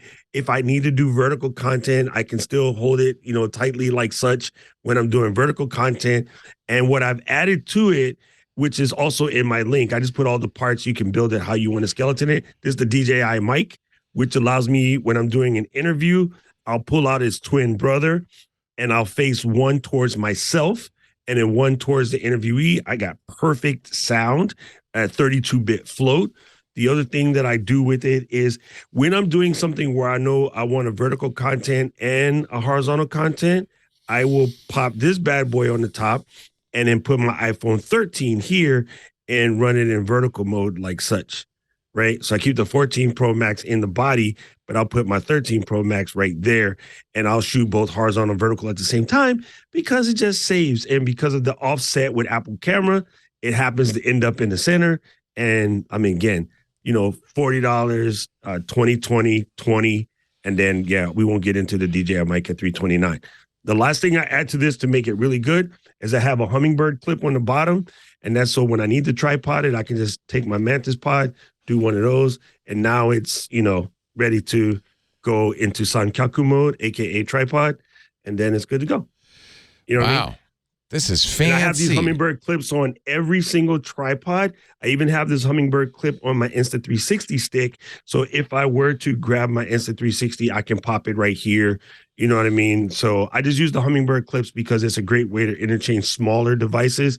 So anything from a small camera like the ZV-E10 or the ZV-1, where they don't really weigh a lot, these work perfectly with like this mod. I could even click it right to the top of the small rig mod and shoot both, point and shoot and iPhone at the same time. So it's a really great setup. It makes life easy, and you can start it as low as $40 and just add what you need after. So rather than a single link, I put in a link to just my you got a whole shopping list here. Yeah, it's a collection, and you just build it as you need to according to your phone. This will support pretty much all the phones on the market today. Thanks for putting this together. This is awesome. DocRock.live/mobile rig. Is that it? Mobile rig, yeah. Mobile rig. And it's an Amazon wish list or whatever, shopping list. But this way you can buy it from him. Buy them anywhere else. I don't care if I don't care if you buy if I buy it this way, you get a little something, which is nice, I think. I will suggest that if nothing else, you get this because a lot of times, which was cool for us in Japan, this one is cheap, right? This one is like 20 some odd bucks. But we would go somewhere and I would clamp this baby to the fence, and then I would tell Karen and Mom, let's run back, and I would just click the button on my phone and get a great shot without having to worry about anything and not set up a tripod, especially in places where tripods are frowned upon, like at a temple. I can mount this on a tree and then just back up and get great shots, at King Kakuji or whatever. So I can't less obtrusive and nice. I can't second that hard enough. In terms of payoff for it takes up such little space in your bag, and yet it is this every time that you're about to say, I'm screwed, there's no way I can take this. Oh, wait a minute, I do have a clamp with a tripod mount on it in my bag, and suddenly, congratulations, you can get the shot you want. Yes, you can get the stabilized long exposure thing. Yes, you can get like all four people in the picture at once, and these things, the really good professional ones cost like $90, but I can't tell the difference for my use between those and the cheap knockoffs that go for like 10, 11, 12 bucks. So the small rig is 20 because it's metal. You can get the plastic one because the iPhone is not heavy at all. But the small rig is like $20 because it's metal. And a lot of times, all I'll do is put any phone mount you already own that came free with something else. Just take that and stick it to the small rig, and then just bite it on anything, and you're good to go. Very good stuff. DocRock.live/mobile rig for a whole thing. A whole bunch of them. Yeah, and I'll probably add more stuff if anything new comes out. So if anything, just pay attention to the list, because if somebody makes something cool, I'll just add it to the list because everybody has different wants and needs. So I just try to keep it, keep it functional. As I mentioned, we're going to go on vacation for April Fools. I'll be gone for a few weeks in April. And one of the things I like to do as I'm traveling is keep track of my travels. Of course, I take a lot of pictures. And there's a really cool app you could put on your iPhone called Polarsteps. This is one of a whole category of travel journaling apps, but this is the one I've used for some time. It has a social aspect. You could follow me. I can follow you. It automatically uses location tracking in your phone, which, while you may not want that on day to day, is great while you travel because it makes a map of everywhere you've been, gives you some travel tips while you're there. All the pictures you take that go into Apple's Photos can go in there as part of your trip. Or not all, you get to choose, obviously. And then you can even, and this is how they make money on it afterwards because it's free for the app, make a book out of it, which is really, really cool. iOS as well as Android as well as iOS. Polarsteps. So I wanted to tell people that's what I will be carrying with me on this trip if you want to follow along. I just don't know what my handle is on there. Is it Chief Twit? Let me check just to see. I'm pulling it right now. Leo Does it Laporte. grab data from the trip last week? Well, I've got my Mexican vacation on there, so it's really fun. You can plan it. Actually, that's the one coming up. There's the Mexican vacation. You could plan it. It makes a photo book, but it also has a nice map of where you're being and where you're going. Let's take one where we did a little more traveling. Let's see. Here we go. So the map is kind of cool because you can see all the places you've been as you're going there, and it has all the pictures you've taken, and it makes a book afterwards, and it shares it, and so I can follow you, and you can follow me as you're traveling around as well. There are other apps that do this, but this is the one I've used before, and the nice thing is they are keeping it up to date, so it's been around for some time. Polarsteps.com. If you want to know more. Andy Ihnatko, pick of the week.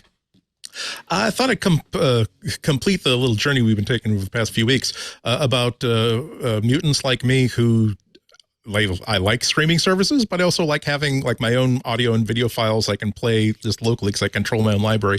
And I found this really nice video player that essentially works it's exclusively for, again, the stuff that you actually own. It's called Infuse, Infuse. It's been around for a while. I only came across it about a week or two ago, but man, is it ever feature rich. There are a bunch of really good apps like VLC that will play multiple file formats, and they're okay. They're very, very decent. This one really takes it up to another level. Yes, it will play pretty much any file format, any video file format that you throw at it. Yes, it will automatically scan your drive for video files it can play, but also it will essentially stream files from wherever you've got them. So if you have I've got most of all my video on a NAS server as part of my Plex library, I can this app can actually just simply connect to it as an SMS volume and then stream all that content as a nice self-contained library. If I keep video files on Dropbox or Google Drive or any other WebDAV sort of service, I can stream it right from there too. I can do playlists. I can do collections. It will automatically get metadata, so I'll get nice data about what these files are. On top of all that, it's for Mac, it's for iOS, it's for the iPhone, the iPad, Apple TV. And if you pay for the non-free version, which costs $10 a year, it will sync between all of those devices. So sometimes Plex, I love it. I think it's the best in its category, but there's still times when it drives me up a freaking wall. Where I've got the Plex app on Apple TV and it works, but sometimes I can't find it on the network because it's busy. My NAS is busy doing something else. But Infuse will always work perfectly fine because it's not trying to run an entire DVR and file management system. It is just simply saying, here is a source of video files. I have seen this directory before and created a directory of that directory. So I'm going to grab that directory off of iTunes and simply mount it in this Apple TV app, and let you play all this stuff. And if you quit in the middle, if you stop in the middle while you're watching something on your iPhone and then you pick it up later on in the day on your Apple TV, it'll pick up right from where you started from. Really, really, really sophisticated. I'm very, very impressed with how well it works. This is clearly not just a weekend hobby for somebody. This has been stewing like a good red bean pot for all afternoon, if not for 5 or 10 years. So nice. $10 a year. Yeah, Firecore has been on for more than 10 years. Firecore has been around for a long time. I know their name. What cool else? To see them growing up. Did they do some other stuff? Back in the day, they were a good player for Plex when we first got Fire Sticks and the original Apple TV. So they've been around for quite a minute. It's cool to see that they've grown up into something this cool. Yeah, they support work with HDR, Plex. supports Dolby Atmos, supports, again, $10 a year. Boys, it unlock a lot of great stuff. I'm very, very happy with it. Oh, I'm gonna have to try that. That's really cool. I feel dumb for, as Doc says, it's been around for wow. How come I'm not coming across this until just now? It just goes to show you that some of the best apps out there, they're just not on your radar, and then you find out, wow, my life could have been a lot better starting at least 7 years ago. Firecore.com/infuse. Also available on the App Store. So Nice. Mr. Jason Snell, pick of the week. So there was an app that was really great called Camo, and what it did is you ran it on your iPhone and then you ran it on your Mac, and you got to use your iPhone as a webcam on your Mac, which was great. So great, in fact, that Apple said that's a good idea, and they invented continuity camera, which actually does it one better because it builds in auto connect, right? Well, Camo Studio 2 is now out, and like any great Sherlock product, they have updated themselves in order to do more because Apple doesn't want to give you any control over your webcam. So it's basically a great webcam settings app. It works with continuity camera. It works with just about any other webcam that you can connect to your Mac. And I'm actually using it right now. Oh, what a reveal. And among the things that it can do that I love is Apple won't let you control the zoom. So I'm zoomed in on my image here. I can zoom back out. I'm not quite on center for my wide shot, so I zoom myself in and then I move it a little bit. It also has adjustments. It has its own version of portrait mode that actually works better than Apple's portrait mode. It's more consistent with what it shows in the background. It's got the little spotlight mode. If you want to highlight the foreground, you can do that. Everything has sliders that are more adjustable than anything Apple offers because all Apple does is let you toggle it on and off. And then a bunch more white balance controls, all sorts of brightness and contrast and color controls. They have a whole catalog of overlays. They have a whole catalog of filters, and you can import LUT profiles to change your particular image to whatever kind of color profile you want it to be. And yes, they still have an iOS app, and if you run that app, then you get complete control over all 3 cameras on your iPhone Pro, and you can choose which one, and then you can zoom in on that. Like, it's got its own center stage that is actually better because it will not only track you, but they've got a mode where it'll hold the zoom, and it won't zoom in and out. It'll just slowly track you, which is really nice. Apple doesn't give you that either. So if you've got a studio display, it's not going to make the camera better, but it'll let you control that crop so it doesn't look like you're peeking over the edge of the bottom of the screen when you're sitting in front of it. It works with continuity camera, so you can use it with any iPhone that supports continuity camera. Beauty of that is there didn't used to be good mounts to put iPhones on laptops and on desktop monitors and on iMacs. And now, thanks to continuity camera, Apple got at least Belkin to build some. And so the experience is actually way better than it ever was with Camo. And yeah, if you've got a 4K webcam that you've been frustrated about how lousy the setting software is, Camo will probably do the job just as well, if not better. It's not cheap. This is something that if you're using video all the time and are frustrated by your inability to control what your webcam looks like, it's $40 a year or $80 for a lifetime. But I'll tell you, if you know, because you're going to have that moment where you're like, I just want to crop my video in the right place. And Camo will let you do that, plus a whole lot more. So it's the video settings that Apple won't give you. And they did a great job, and it just came out version 2. So highly recommended for people who need this sort of thing, like people who do 2 hours about MacBreak, on MacBreak Weekly every week. I like it. It's good. I had to get up at 8 this morning to do the GTC keynote, and that's what I used at home on my Mac, but I didn't know it would work with continuity camera. That's kind of nice. That's good. Yeah, the 2.0 added so much cool new stuff. Now you say that, but you're an Ecamm guy. Does it compete with Ecamm? Yeah, but we partner with Camo. I didn't know Eden, that. who's the version of me at Camo is Eden, and she is one of my best friends on the planet. We love Ali and the guys over at Camo. It's amazing because so many people want to get into this game, but they can't afford to go buy a bunch of cameras. And we always tell them, start with your phone. And the basic phone way of doing it really works well. Yeah. We can just take a phone from a cable, but we tell everybody go through Camo because it's so much better. So yeah, we love Camo. Oh, all right. And Doc Rock actually just showed the little Camo watermark. That's one of the nice things about it. It's not cheap, but you can use it for free with the watermark. They've got some limitations, but you can at least try it out and see, is this going to work for me? Is this going to do what I needed to do? And so you can try it out and see. But it's great. It really is. I don't know why Apple doesn't give us webcam controls, but they don't.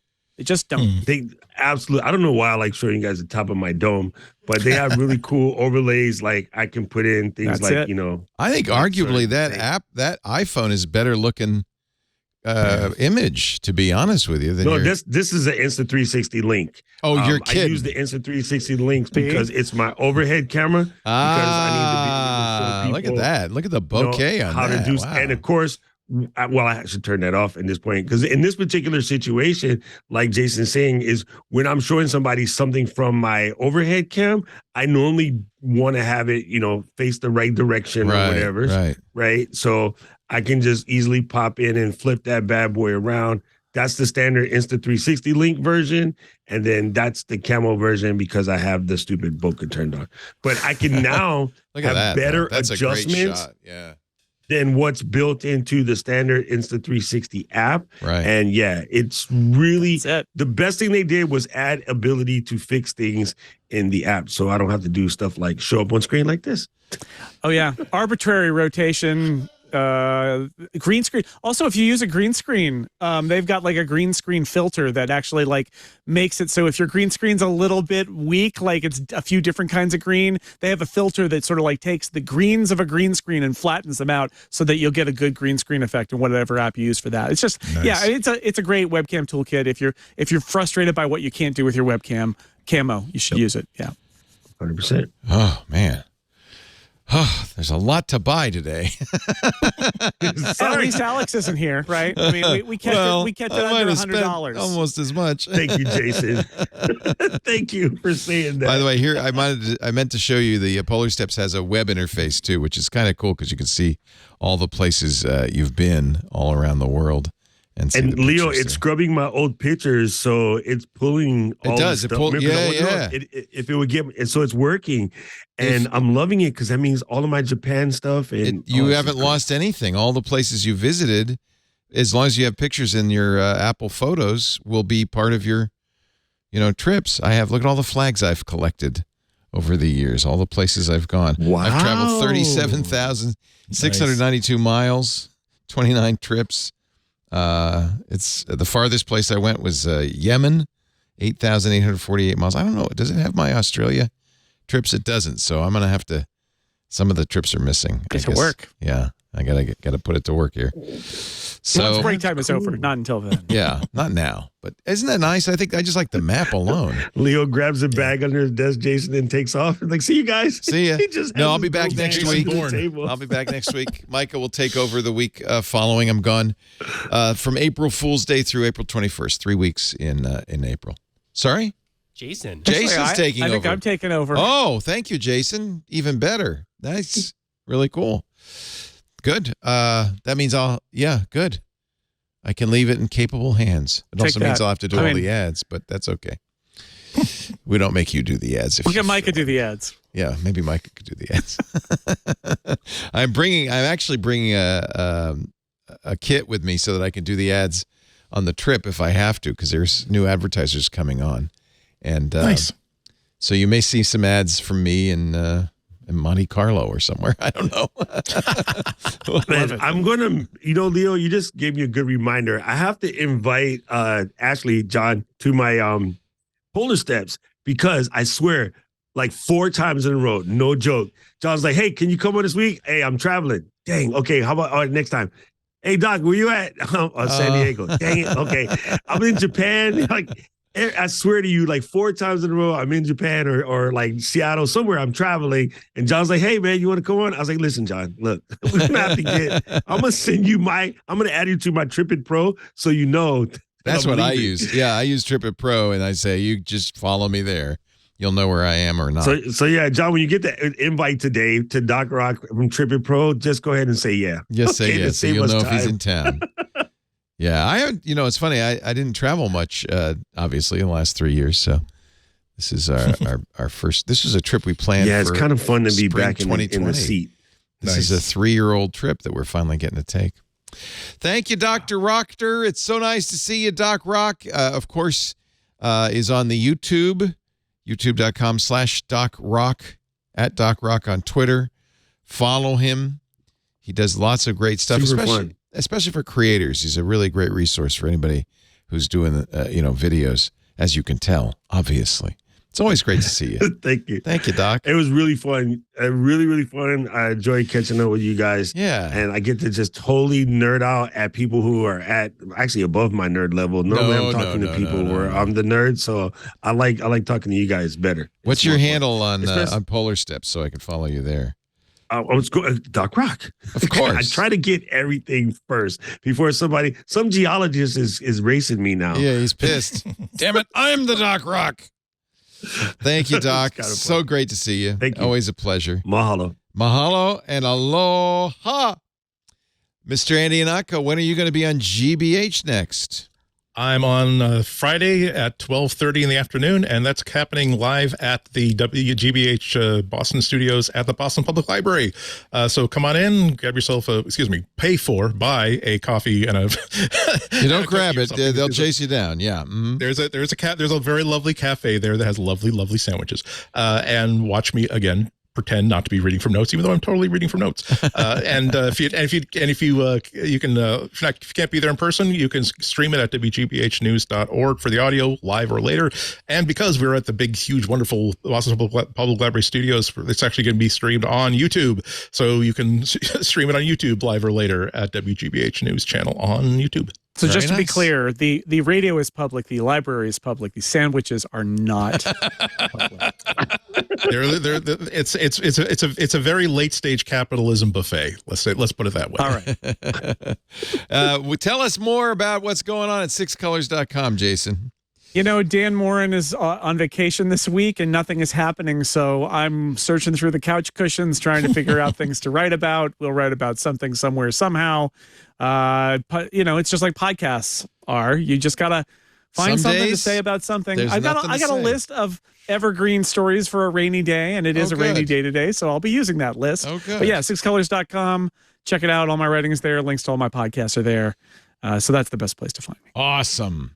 Thank you so much for being here. And of course, if you go to sixcolors.com/Jason. Yes, Leo mandated page. That I lists made Leo, him make that page. Leo wants that page. You thank me later, okay? Mm-hmm. Lots of great stuff. Lots of great stuff. Thank you all for joining us. We do MacBreak Weekly. It's my first show of the week, so it's my Monday, but it's Tuesday, 11 a.m. Pacific, 2 p.m. Eastern, 1900 UTC. You can watch us do it live. That's why I tell you what time it is. On the streams, which are at twit.tv/live. There's audio and video. Chat with us live in irc.twit.tv. Of course, club members get to chat in our lovely Discord. Always great fun. And after the fact, on-demand versions of the shows available at twit.tv/mbw. There's a MacBreak Weekly YouTube channel, which has the video, and you can subscribe in your favorite podcast player to the audio or video version and get that the minute it's available. There we are, all wearing our weird glasses. That's interesting. That was last week with Zach. Yeah. Who did that? Yeah, somebody did that to us. I don't think we were all coordinated. Very nice. Very nice. We're not. I had the perfect smoky eye that week too. I don't always wake up early enough to get my whole face on. I thought we were going to get our red noses. They should have put the red noses on there. We're wearing our AR headsets. That's what it is. They're Apple AR headsets. So we will see you next time. Now I must tell you, get back to work because break time is over. See you next time. Bye-bye.